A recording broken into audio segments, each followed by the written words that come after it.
Tidak semua kekufuran itu terlihat jelas. Sebagian justru keluar dari lisan kita tanpa kita sadar.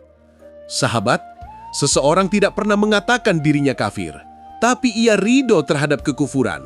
Seperti ia menyarankan orang lain untuk tidak masuk Islam atau menahan orang yang ingin bersyahadat, bahkan hanya menunda 1 jam saja.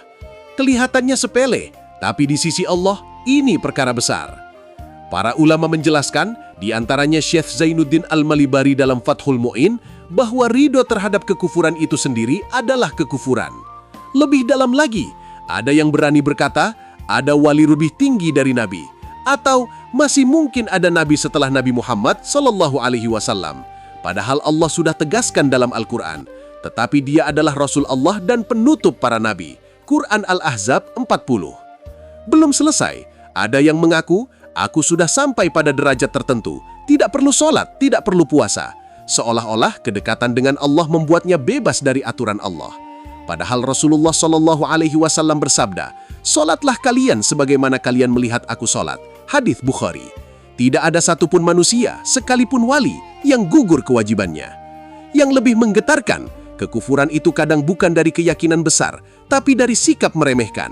Mengucap basmalah saat maksiat, mengolok azan, atau berkata, kalau Allah perintah aku tidak akan lakukan.